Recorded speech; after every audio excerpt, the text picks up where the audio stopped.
vers une ou deux personnes. Il y en a, ils n'aiment pas faire ça, mais bon, moi j'aime bien. Tournez-vous vers une ou deux personnes et devant, derrière, dites-lui, je suis content que tu sois là ce matin. Je suis content d'avoir loué le Seigneur avec toi. Alors, peut-être il y a des nouvelles personnes ce matin. Soyez bénis, soyez bienvenus. Ce matin, c'est une journée spéciale. Il y en a qui en profitent pour aller voir des gens qu'ils n'ont pas vus depuis longtemps, c'est bien. On va attendre quelques secondes. Voilà, aujourd'hui, c'est une journée spéciale. C'est une fête. Cette fête, on le fait depuis à peu près 2000 ans.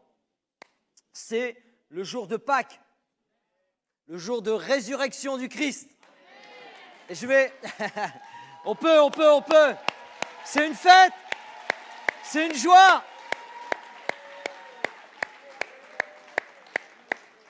Alléluia. Nous croyons que Jésus est mort sur la croix, qu'il est mort terrible, et puis on va le voir, on va focaliser dessus, mais que 3 jours plus tard, il est ressuscité. Alléluia.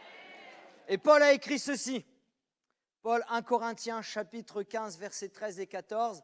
« S'il n'y a point de résurrection des morts, Christ non plus n'est pas ressuscité. Et si Christ n'est pas ressuscité, notre prédication est donc vaine.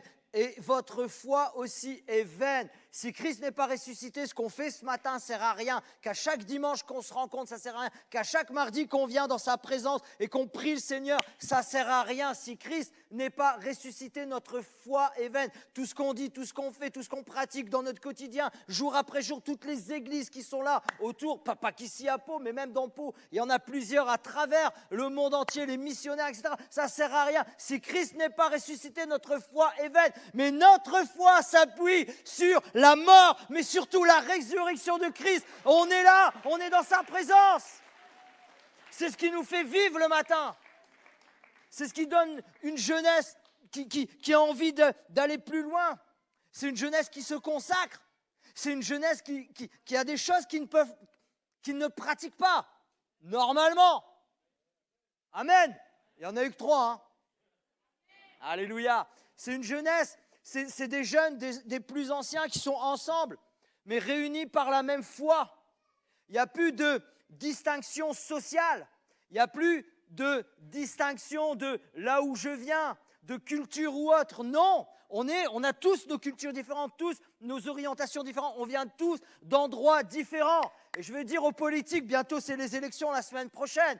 Il n'y a qu'un endroit comme ça qu'on peut tous se réunir et être dans la paix, dans la joie, parce qu'il y a la présence de Dieu. Parce que Christ est ressuscité. Alléluia. Est-ce que Christ est ressuscité? Est-ce que Christ est ressuscité? Oui, il est ressuscité. Faites-le à cri de joie ce matin. Alléluia. Venez voir, messieurs, dames, les politiques, il n'y a qu'un endroit comme ça qu'on peut être réunis. Alléluia. On peut mettre la diapo 1, s'il vous plaît. Alors, voilà, la diapo 1, c'est juste un enchaînement. Voilà, le PowerPoint va arriver. Alors, la diapo 1, c'est du PowerPoint. Mais on est en direct, donc c'est normal. Ah, voilà. Alors, on ne va pas regarder un film ce matin, mais j'ai partagé avec un ami au niveau de la communication. Et mon idée, c'était de focaliser, puis on va le voir, sur la crucifixion. Car si Christ est mort et ressuscité, si Christ est ressuscité, il est mort. Et on va focaliser sur sur la crucifixion ce matin. Et pour introduire mon point de vue, on va voir plusieurs témoins de la crucifixion, de la mort de Jésus. Mais pour introduire mon point de vue, j'ai trouvé, j'ai pas trouvé, c'est pas vrai. On m'a parlé d'un film qui s'appelle Angle d'impact, et en fait, tout simplement, c'est à un moment donné, voilà, c'est un homme politique qui fait un discours et il se fait assassiner. Et il y a différents témoins. Et ces témoins-là, il y a un journaliste, il y a les gardes du corps, il y a un policier, il y a le regard également du terroriste, il y a le président et bien sûr, voilà. Donc ces personnes-là, ils ont vu cet événement sur différents points. Le journaliste était sur différents points. Ils étaient tous à un endroit différent et ils ont un point de vue différent de ce qui s'est passé. Et nous, notre objectif ce matin, c'est, voilà, on peut mettre la diapo 3, on passe à la diapo 3, merci, c'est véritablement avoir un angle de vue sur la crucifixion ce matin. Un angle de vue, c'est un champ visuel délimité par l'objectif. Alors peut-être il y a des photographes, soit amateurs, mais des vrais amateurs, hein, pas ceux qui font les photos, vous savez, les paparazzi en carton, entre guillemets. Parce qu'il y a des gens qui sont amateurs de photographie, qui se forment même juste pour faire des belles photos, et puis il y a des professionnels. Alors si vous êtes là, vous savez déjà de quoi je parle. Moi, je ne suis pas du tout professionnel, mais j'ai regardé un petit peu la définition. Un angle de vue, c'est un champ visuel délimité par l'objectif. Et en fait, il en existe 4 angles de vue différents sur des prises de vue, donc à hauteur d'œil, à hauteur de sujet, la plongée et la contre-plongée. Alors, pour la plupart d'entre nous, c'est du chinois. Pour moi aussi, ça l'était également. J'ai dû aller puiser, regarder un petit peu ce que c'est. En fait, c'est différentes façons de photographier, on va dire ça. Donc, différents points de vue. Et ce matin, la question qu'on va voir ensemble, qui que nous soyons ce matin,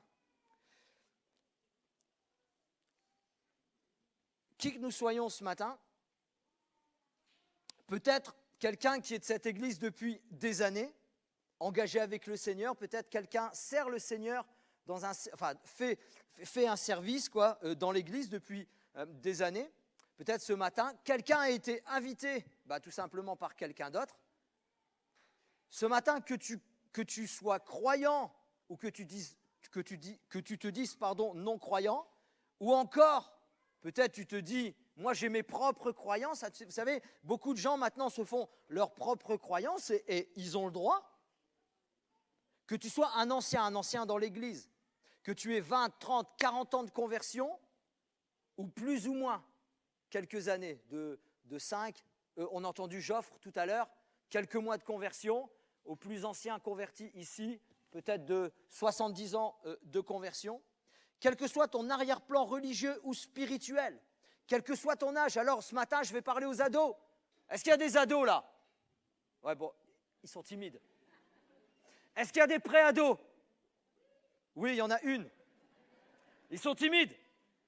Ce que je veux dire par là, vous savez, on dit de 7 à 77 ans, eh bien on va élargir. Ce matin, je parle à nos enfants jusqu'à notre frère ou notre sœur la plus aînée, la plus âgée. Que tu sois, donc je le disais, avancé en âge, jeune, ado ou tout simplement les couples, ma question est, quel est ton angle de vue? Quel est ton point de vue sur la crucifixion? Comment tu la crucifixion? Comment tu la perçois et comment tu la vis? C'est ça le plus important. Point de vue sur la crucifixion, la mort de Jésus et la résurrection de Jésus. Quel est ou quels sont tes sentiments à ce sujet? La vérité, c'est qu'aujourd'hui, là, on est là, il y a des choses qui sont fondamentales. Christ est mort. Paul dit, je prêche Christ crucifié. Christ est mort. Mais bien plus, il est ressuscité. Ça, c'est fondamental, c'est clair, c'est limpide. Mais tous, à l'unanimité, nous avons un point de vue. Des petites choses différentes, notre regard, parce qu'on a vécu quelque chose de différent. Heureusement, parce qu'on est tous différents. Et le Dieu qui est tout-puissant, qui est vivant, qui est à la droite du Père et qui fait qu'un avec lui et aussi avec le Saint-Esprit, nous voit tous comme nous sommes et s'adapte à nos différences. Ça, c'est un Dieu vivant. Alléluia. Nous, des fois, on a 2 enfants, on a du mal à s'adapter aux uns et aux autres. C'est vrai. Et pourtant, notre Dieu a aujourd'hui à peu près 6,5 milliards d'enfants, enfin de créatures. Et son cœur veut que tous soient ses enfants. Amen. On va voir plein de points. J'ai un grand dilemme ce matin. Je dois exposer en 40 minutes ce que normalement je devrais exposer sur plusieurs heures. Priez pour moi ce matin, parce que vous n'êtes pas rentrés avant 15 heures. Amen, j'ai entendu. Soyons fous. On va voir plusieurs points. Pourquoi la crucifixion? C'est important. Pourquoi la crucifixion? Et il y a différentes théories qui disent que Jésus n'a jamais été crucifié.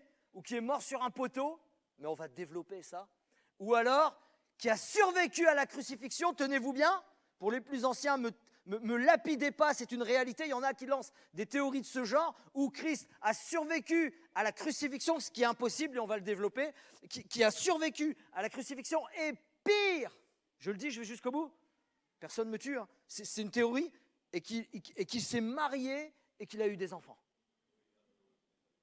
Non, on va le voir, hein, me lapidez pas. Ça, c'est une théorie que... On va faire un point focalisé avant la crucifixion et on va développer, on va voir ensemble quelques témoins oculaires de la crucifixion et la mort, mais bien sûr la résurrection de Jésus. Alléluia.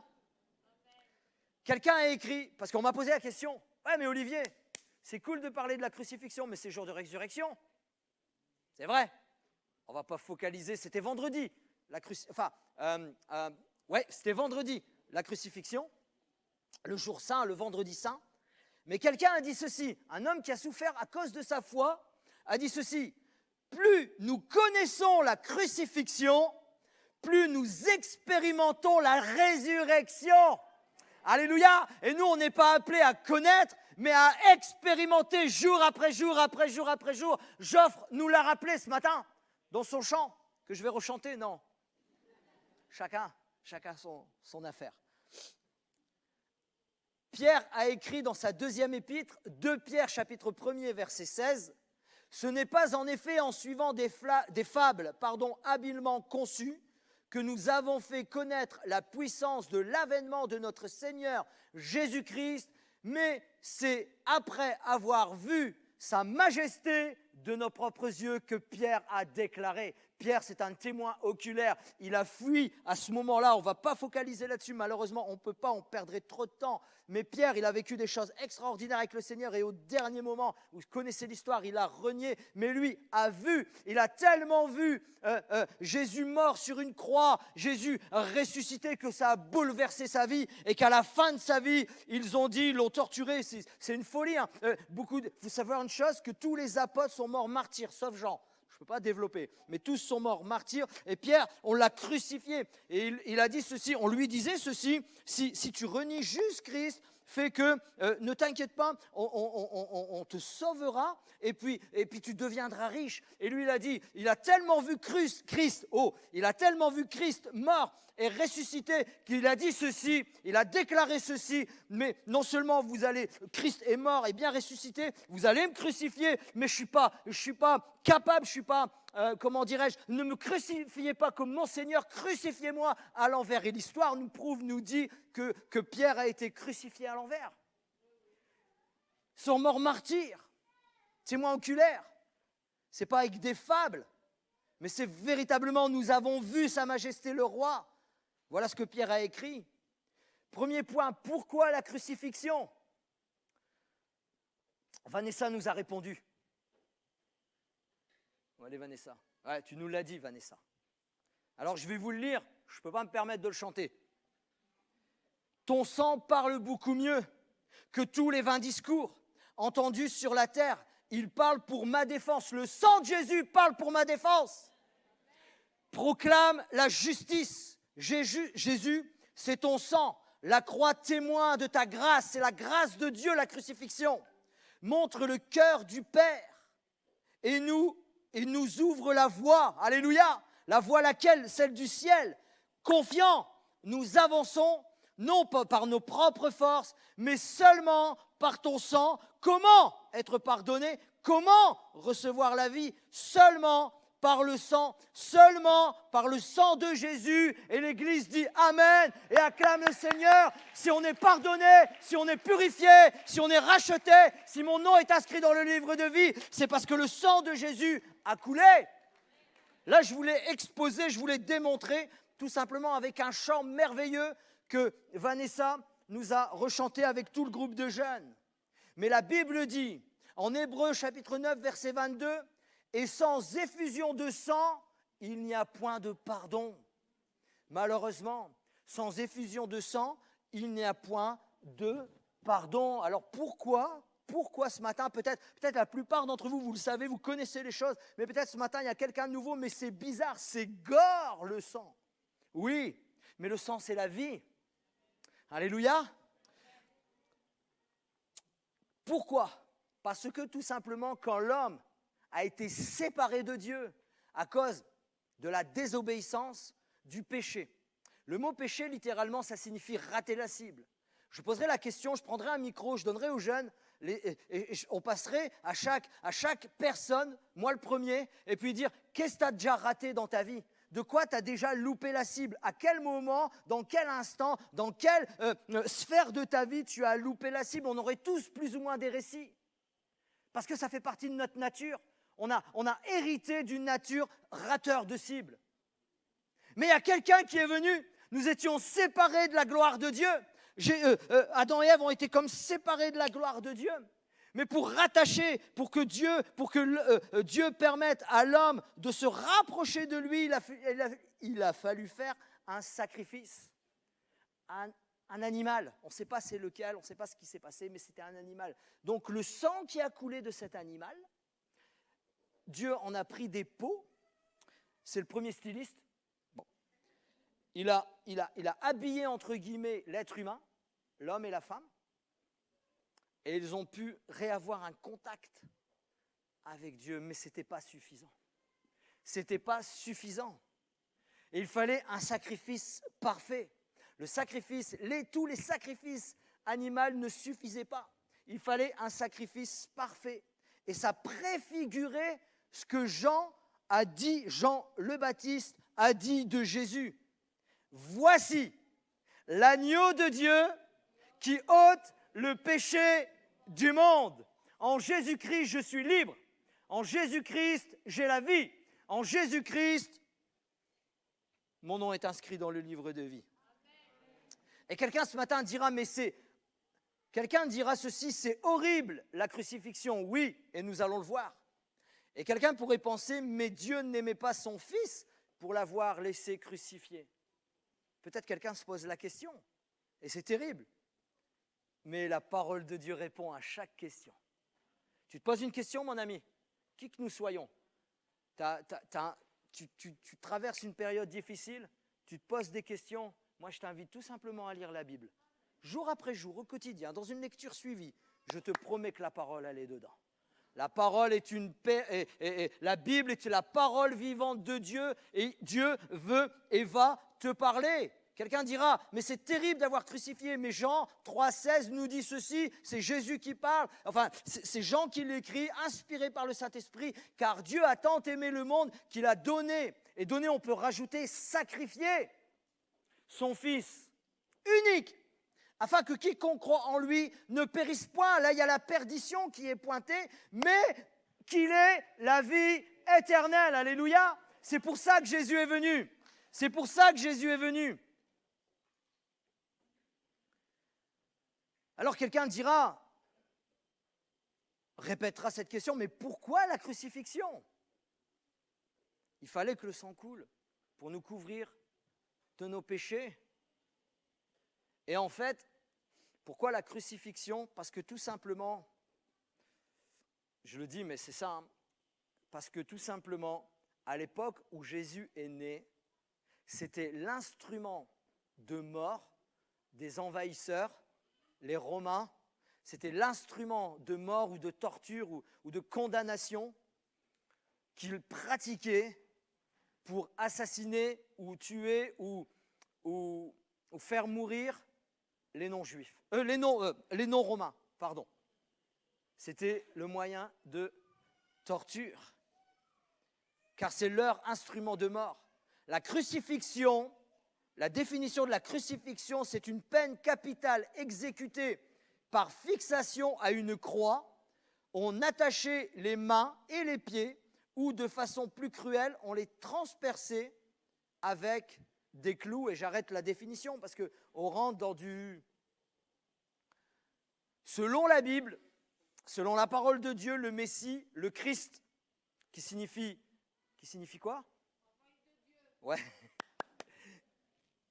Qui signifie celui qui a reçu l'onction, celui qui représente Dieu, et en fait celui qui est Dieu, qui allait venir nous réconcilier l'humanité et l'humanité avec Dieu, ça a été dit, ça a été marqué, ça a été écrit, il devait mourir en sacrifice, comme nous l'avons dit tout à l'heure.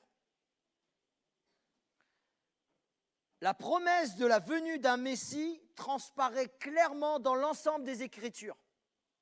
Vous preniez de la première page de l'Ancien Testament à la dernière, régulièrement, on parle d'un personnage qui viendra, d'une personne, d'un Messie, de quelqu'un qui viendra pour sauver l'humanité. Des prophéties messianiques ont été révélées des siècles, parfois même des millénaires avant la naissance de Jésus, et qui est clairement le seul homme à les avoir tout accomplies.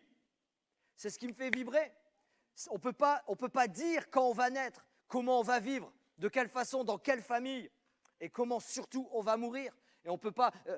Jésus, il est le seul de toutes les religions, même monothéistes, il est le seul à avoir dit ceci, à avoir déclaré comment il allait mourir, quand il allait mourir, et surtout quand et comment il allait revenir.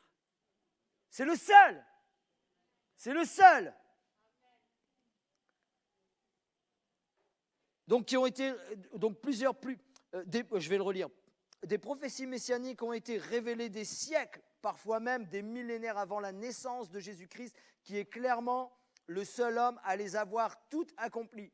De la Genèse à Malachie, on compte plus de 300 prophéties sur les détails de sa venue.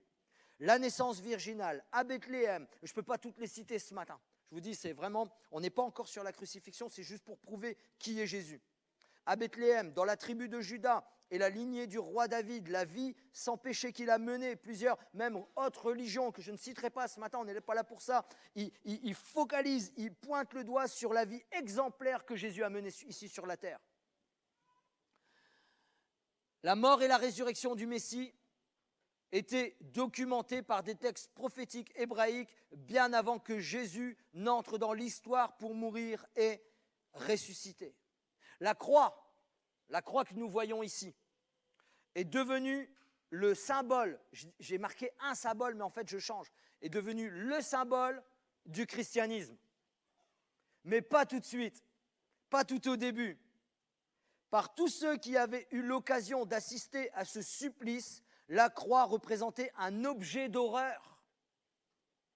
Ce qui a duré plusieurs siècles jusqu'à l'interdiction de la crucifixion par Constantin vers 320. Parce que Constantin, c'est un empire romain qui s'est converti au christianisme, qui a accepté Jésus-Christ comme son Seigneur et comme son Sauveur, et il a arrêté, il a aboli tout simplement la crucifixion. C'est probablement cela qui explique l'extrême rareté des crucifix dans le 1er siècle. Il faudra attendre le 5e siècle pour voir des crucifix. Avant, ils avaient en horreur tout ce qui représentait la crucifixion.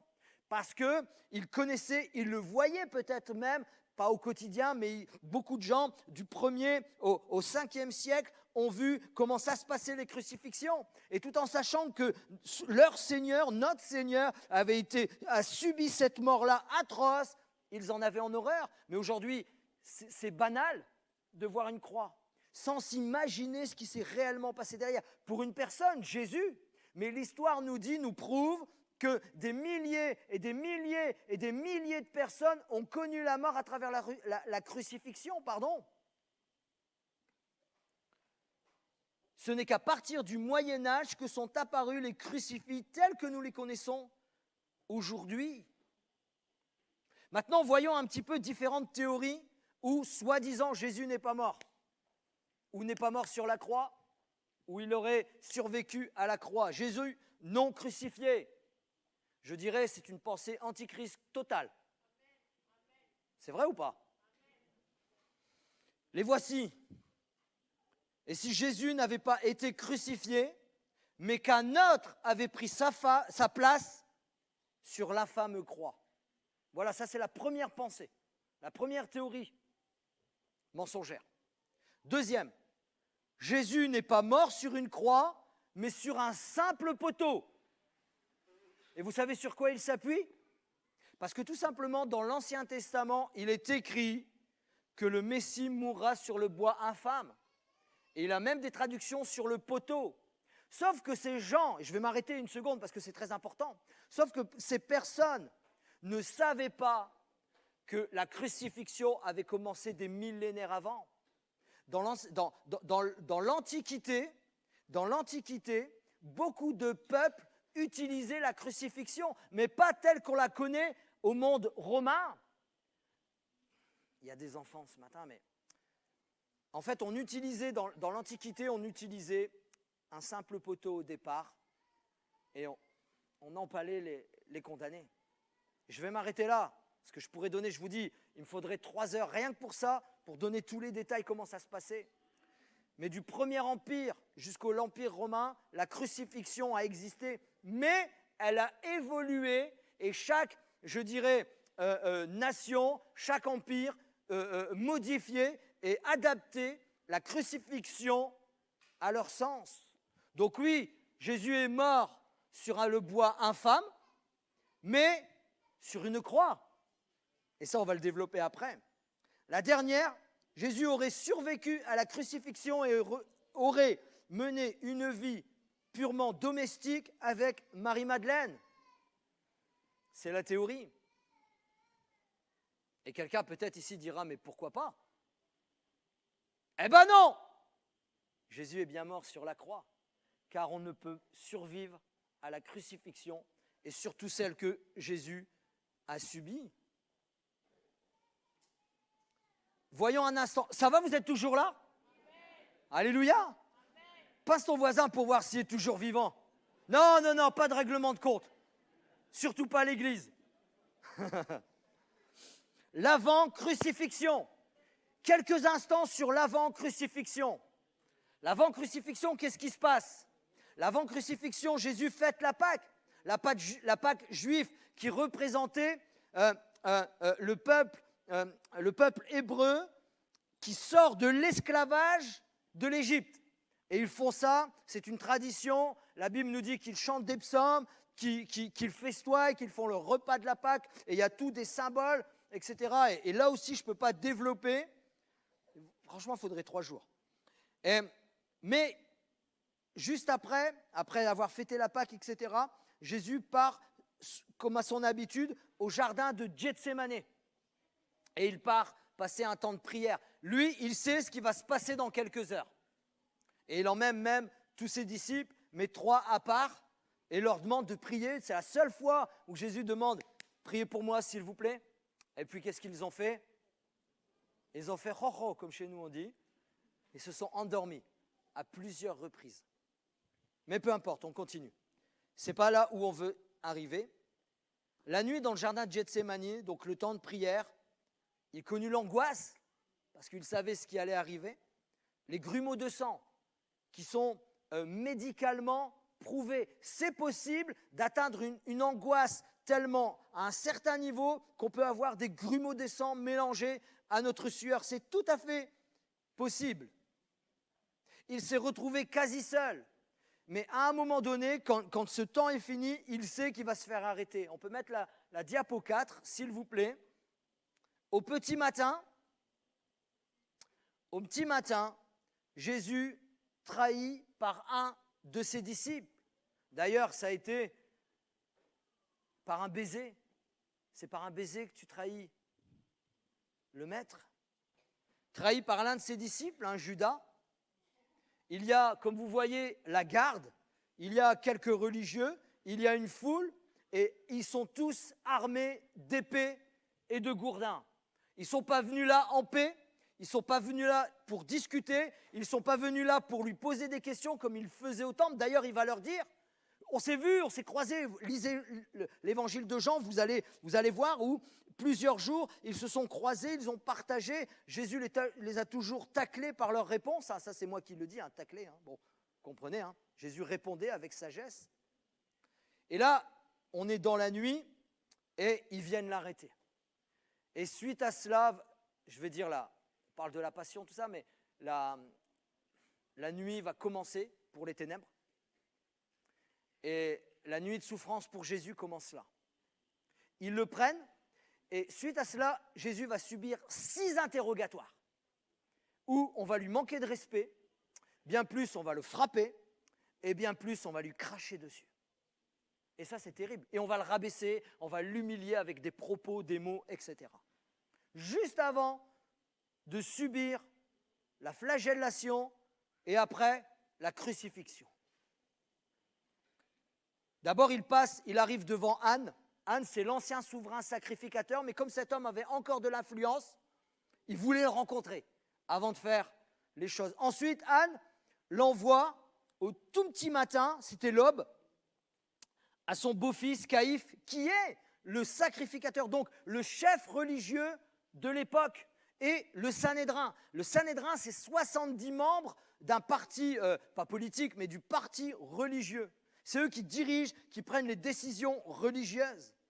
Vous trouvez ces passages dans Marc 14 et Matthieu 27. Allez vérifier. Ensuite, il va devant le gouverneur Ponce Pilate. Et lui, Ponce Pilate ne trouve rien à l'accuser. Donc il l'envoie, « Hey, tu viens d'où? De Galilée. Ok, Hérode, il est là. » Donc il l'envoie à Hérode. Hérode, c'est le gouverneur de la Galilée. Et lui, il ne voulait pas non plus prendre des décisions. Alors il le renvoie à Ponce Pilate. Vous imaginez?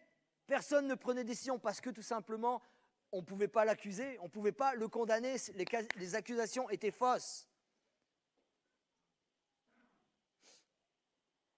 Et à un moment donné, Ponce Pilate subit tellement une pression des chefs religieux.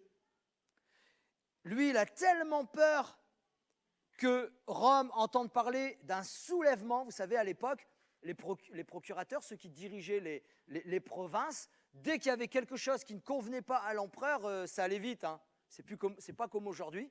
On le mute, aujourd'hui on mute, on fait des mutations, ou alors, voilà. Mais avant, on coupait la tête. Donc lui, par peur et pression religieuse, il s'en est même lavé les mains. Vous connaissez tous peut-être cette histoire où je m'en lave les mains.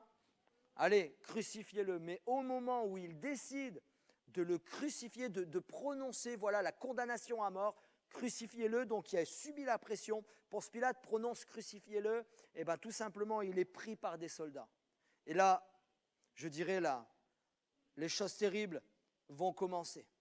Je vous invite, on m'avait posé la question une fois, une sœur qui est dans l'assemblée, on m'avait posé la question une fois, oui mais moi je ne sais pas trop parler de Jésus, je ne sais pas trop exposer les choses historiques, les choses qui font partie de la Bible, etc. Moi je vous invite à faire un investissement. Voilà. Alors, ce n'est pas moi qui l'ai écrit, j'aurais voulu, je n'ai pas cette capacité, mais tout simplement, j'ai trouvé ça hyper bien et je vais vous inviter, bien sûr, si vous le désirez aller plus loin, ou si vous désirez quelqu'un qui connaisse le Seigneur au-delà de ce que toi, tu peux lui communiquer. Moi, j'en ai fait cadeau à plusieurs personnes. C'est Jésus, ce célèbre inconnu, qui a été écrit par Joël Chédru, c'est un pasteur, depuis, alors je ne vais pas dire un ancien pasteur, c'est enregistré en plus, c'est un frère qui est certainement en retraite aujourd'hui, qui est rentré dans le ministère dans les années 70. Je n'étais pas né encore. Bon, ça c'est, voilà. Et le frère, il a écrit un livre vraiment avec sa propre expérience, avec ses connaissances, il a rassemblé des choses historiques, etc. Voilà, Jésus, ce célèbre inconnu. Achetez-le, lisez-le, offrez-le à quelqu'un qui ne connaît pas Jésus. Investissons dans le royaume de Dieu, alléluia. Et il écrit ceci, je vous raconte un petit peu, et ça je l'ai pris de ce livre, juste sur la flagellation. La flagellation était un supplice horrible et cruel. Les soldats romains s'étaient armés de fouets à manches courtes, avec deux lanières de cuir garnies de leurs extrémités de morceaux d'os et de plomb, afin de rendre les blessures encore plus profondes. Donc Jésus a connu la flagellation, mais on lui a déchiré sa chair. Ouais. Écoutez bien, sans aucun ménagement, pour ne pas dire avec fureur, les soldats, parfois au nombre de 2, frappaient violemment de leurs fouets le dos dénudé du condamné, lequel était considéré comme un paria rejeté de tous. En fait, eux, ils ne jugeaient pas. Ils savaient qu'ils avaient un condamné en face d'eux. excusez-moi du terme, il pouvait en faire ce qu'il voulait. Et c'est ce qui s'est passé avec Jésus. Je ne sais pas si vous avez vu, alors je ne le passe pas, ce n'est pas l'objectif. Je ne sais pas si vous avez vu la Passion du Christ. Mon épouse, quand on l'a vue, elle a pleuré. Moi, j'ai caché mes larmes, parce que je suis un gars. Je suis honnête, les gars, ce matin. Mais ça reflète la réalité. Ça reflète ce qui s'est passé. Ça reflète la flagellation et la crucifixion. Et bien, vous savez quoi, la Bible en parlait des centaines et des centaines d'années, ça, avant que ça arrive. Le psaume 129, verset 3, il dit, parce qu'en fait, voilà, donc il a été frappé sans aucun ménagement, comme je l'avais dit, fouet, dénudé du condamné, le sang coulait et sa chair était littéralement labourée. Et le psaume 129, au verset 3, disait, des laboureurs ont labouré mon dos, ils ont tracé de longs sillons. Quelques centaines d'années auparavant. Moi, j'ai un ennemi ce matin. Ce n'est pas vous, c'est le temps. On continue ? Oui, il y a Anna qui le dit oui. Elle n'a pas de poulet dans le four, elle n'a pas de machin. Bon, on continue encore quelques minutes ? Parce qu'après, il y a encore des choses avec les jeunes. Mais on va essayer de focaliser pendant quelques instants, comme le film tout à l'heure qu'on a parlé rapidement, sur plusieurs témoins de la crucifixion et de la mort de Jésus. On va aller très vite. Je vais essayer par la grâce de Dieu d'aller très vite. Plusieurs témoins. Jean et la mère de Jésus. Jean, l'apôtre, le futur apôtre, le futur évangéliste, il a écrit des évangiles, il a écrit des épîtres, il a même écrit l'Apocalypse, il a été emprisonné, etc. Tout à l'heure, je vous ai dit que les 12 apôtres sont morts martyrs, sauf Jean. Jean, l'histoire nous dit qu'il est mort à Éphèse dans sa vieillesse, mais avant de vieillir, le pauvre, il a souffert énormément à cause de Jésus. Jean et sa mère. Jean et la mère de Jésus étaient face à la croix. On le trouve dans Jean, chapitre 19, versets 25 à 27, que je ne lirai pas ce matin pour gagner du temps. Malgré, à ce moment-là, Jésus est en train de souffrir. Jésus est quasi à l'agonie. Malheureusement, il va bientôt, dans quelques heures, il va bientôt mourir. Mais Jésus est tellement Jésus qu'il pense d'abord aux autres avant de penser à lui, à sa propre condition. Et sur la croix, la Bible nous dit qu'à cet instant-là, il regarde Jean et il dit à Jean, tu vois Jean, maintenant c'est ta mère, et tu vois femme, parce qu'il l'appelle pas mère à ce moment-là. Vous irez le relire. Ah il l'a affiché, merci Junior, je ne peux pas lire, on gagne du temps. Et il dit à Jean, voici ta mère. Et l'histoire nous dit, tout à l'heure je vous ai dit que Jean est mort à Éphèse, ça c'est historiquement prouvé. J'espère qu'il n'y a pas un historien dans la salle qui va me dire non, c'est pas vrai. Non, c'est vrai. Venez me donner plus de détails, mais c'est vrai. Mais Marie aussi, l'histoire nous dit qu'elle est morte à Éphèse. Elle est morte. C'est une femme comme une autre. On va continuer sur la crucifixion ce matin. Oui, Jésus manifeste sa propre affection. Il pense aux autres, il pense à Jean, il pense à sa mère, il pense ce qu'ils veulent. Il réconcilie les gens, il marque les gens. Même sur la croix, je crois que Jésus pensait à chacun d'entre nous. Alléluia. On va continuer. Allez, voilà, Jean et sa mère. Des passants. La Bible nous dit qu'il y avait des passants. Et qu'est-ce qu'ils ont fait ? Ils l'ont encouragé, ils l'ont béni ? Non. Matthieu 27, verset 39, des passants l'injuriaient et secouaient la tête. En fait, nous, secouer la tête, c'est rien pour nous. Mais en fait, à cette époque-là, le hochage de tête envers quelqu'un, surtout qui subissait quelque chose, c'était un geste de dégoût ou de moquerie. Ils étaient en train de se moquer de lui juste en hochant la tête. On voit aussi les Juifs religieux.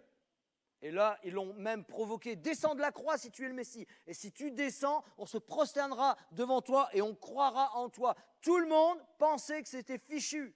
C'était terminé. Même les disciples eux-mêmes, c'est pour ça qu'ils se sont dispersés. Jésus a arrêté lui. Judas, carrément, il était dans le délire, pardonnez-moi. Lui, il pensait qu'ils allaient le relâcher après. Mais non, il est parti à la crucifixion. Et en fait, je garde les meilleurs témoins, pas les meilleures personnes qui avaient des bonnes choses à l'égard de Jésus, mais les meilleurs témoins qui nous disent que Jésus est bien mort sur la croix, qu'il a été crucifié. Et ma question est, qui sont-ils? Les jeunes, ils sont à fond dedans, ils sont avec moi, les jeunes. Les Romains, les soldats romains, ils étaient là pour accomplir leur besogne. Pardonnez-moi, mais c'était leur job, c'était leur quotidien. Ils avaient l'habitude. Et croyez-moi, l'histoire nous raconte qu'un jour, un soldat romain est arrivé, parce qu'on ne crucifiait pas les Romains, beaucoup plus tard. Mais qu'un soldat un jour romain est arrivé sous, il avait fait la fête la veille, il est arrivé en after, là, il devait faire son job, il arrivait peut-être à juste, ils sont remarqués qu'il était sous, vous savez ce qu'ils ont fait? Ils l'ont crucifié lui aussi. Les soldats romains nous disent que, bien sûr qu'il est mort, il est ressuscité. Ils étaient là, ils étaient présents pour accomplir leur travail. Comme je l'ai dit, c'était leur job. Tous les condamnés portaient leur croix jusqu'au lieu du supplice. Après la flagellation, Jésus a porté une croix, mais pas une croix complète. On peut mettre la dernière diapo, enfin pas la dernière, c'est la numéro 5, s'il vous plaît. En fait, il portait une partie, la poutre qui allait devenir l'horizontale. En réalité, donc, il portait cette partie qui s'appelait, alors je vais faire du latin, hein, le patibulum.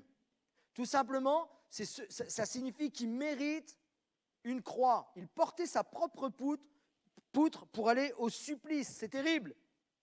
Et on connaît l'histoire où Jésus était tellement épuisé, était tellement fatigué, qu'ils ont trouvé quelqu'un pour qu'il puisse porter à sa place. C'était une coutume courante. Voilà un peu ce qui se passait. Il portait sa propre poutre. Après, voilà, il y avait tout un système, et je ne rentre pas dans les détails. Et puis, il le crucifiait. Et ce patibulum pesait entre 37 et 75 kilos. Imaginez. Désolé, je dois vous le lire. Les bourreaux, les soldats romains, avaient un entraînement sérieux. On l'a bien compris, je vous l'ai dit tout à l'heure, ils ont crucifié des milliers et des milliers et des milliers de personnes véritablement pendant l'histoire romaine. Tous ceux qui se rebellaient contre l'Empire, on connaît, je ne sais pas si vous connaissez, l'histoire d'un esclave qui s'est rebellé, qui a réuni des dizaines de milliers d'esclaves, et à la fin, ils ont perdu, ils les ont tous crucifiés. D'un endroit, alors je ne sais plus le nom de la ville, jusque Rome. Si. Ils avaient un entraînement spécial. Ils étaient là, ils étaient présents pour aller jusqu'au bout de leur job. C'est-à-dire, il fallait que ceux qu'ils crucifiaient mouraient. Alors, ça pouvait durer entre 2 et 5 jours. Mais là, ça s'est raccourci. Et il y en a qui s'appuient sur ça pour dire non, c'est pas possible, Jésus n'est pas mort. Qu'est-ce qui s'est passé? Pourquoi ça s'est raccourci? Parce que tout simplement, ils étaient dans une région religieuse, juive, et que le sabbat arrivait, et il fallait que pendant le sabbat, que les crucifient. Donc qu'est-ce qu'ils ont fait? La Bible nous dit qu'ils ont pris des marteaux, des barres de fer, je ne sais pas ce qu'ils ont pris, et ils ont cassé les genoux des 2 brigands qui étaient à sa droite et à sa gauche. Et quand ils se sont rendus compte que Jésus était déjà mort, ils lui ont percé le côté. Donc les soldats romains étaient là. On peut mettre la 6e diapositive, ce sera la dernière.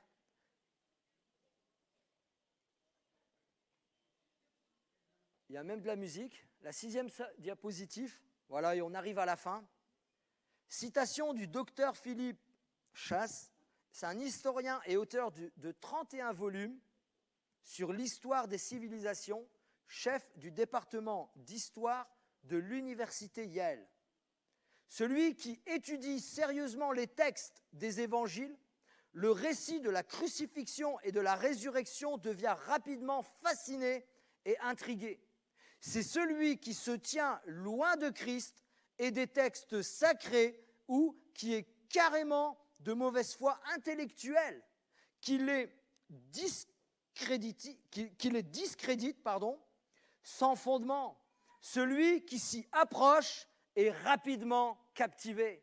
Cet historien est en train de dire, rapproche-toi des évangiles, rapproche-toi de la parole de Dieu, lis les évangiles. Si tu ouvres ton cœur, ça va te percuter ton cœur, parce que le cœur de Jésus a été transpercé par une lance. Son cœur a éclaté pour chacun d'entre vous ce matin, pour chacun d'entre nous. C'est ça, la crucifixion.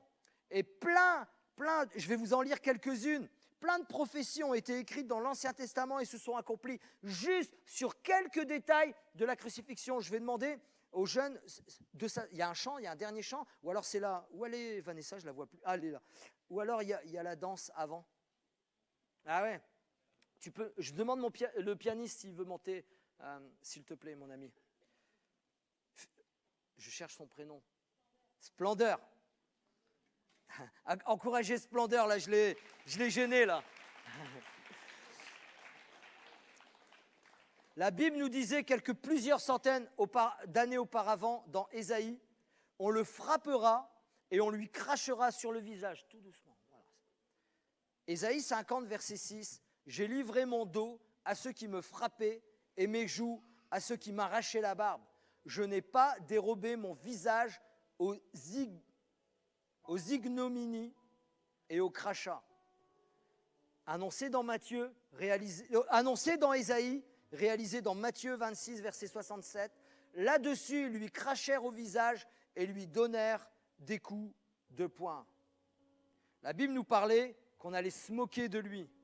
Le psaume 22, verset 8 à 9, à peu près 1000 ans avant l'arrivée de Christ. Tous ceux qui me voient se moquent de moi. Ils ouvrent la bouche, secouent la tête, comme je vous ai dit tout à l'heure. Recommande-toi à l'Éternel, l'Éternel le sauvera et il le délivrera puisqu'il l'aime. Annoncé quelques centaines d'années avant l'arrivée de Jésus. Matthieu 27, verset 31 nous dit ceci. Après s'être ainsi moqué de lui, ils lui ôtèrent le manteau, lui remirent ses vêtements et l'emmenèrent pour le crucifier.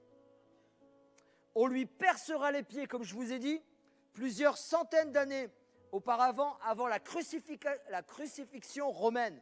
Il y avait plusieurs crucifixions, mais la romaine n'existait pas encore. Le psaume 22, verset 17, il dit « Ils perceront mes mains et mes pieds ». Luc 23, verset 33, lorsqu'ils furent arrivés au lieu appelé crâne, ils le crucifièrent là. Il a prié pour ses bourreaux.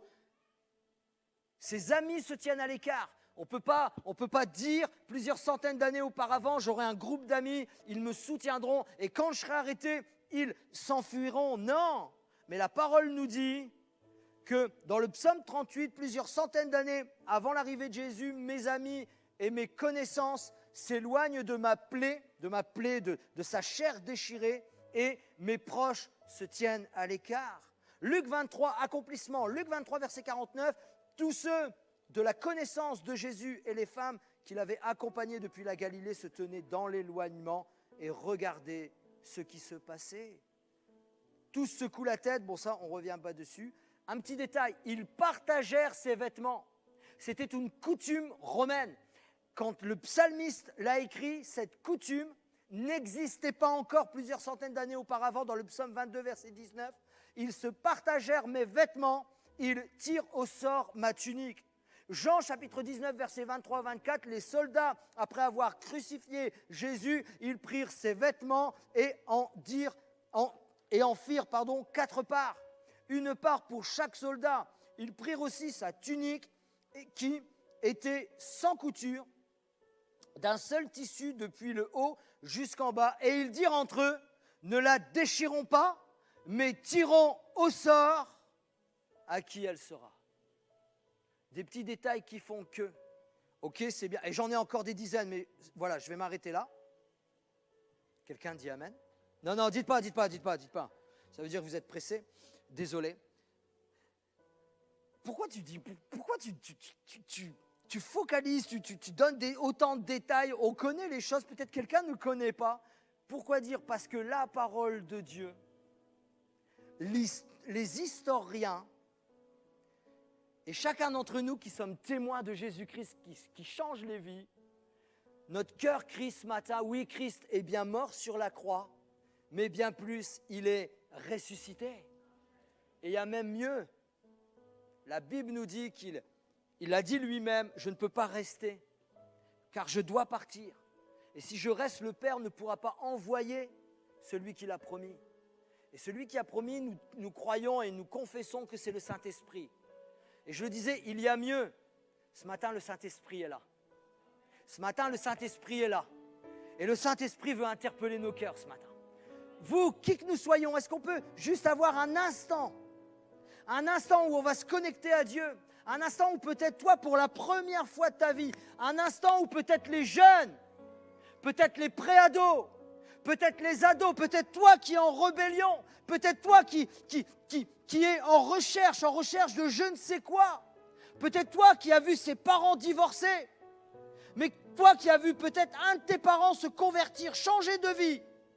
Ce matin, je vais t'appeler qui que tu sois, peut-être âgé, peut-être depuis 30 ans dans l'église et que tu as perdu le feu du premier amour.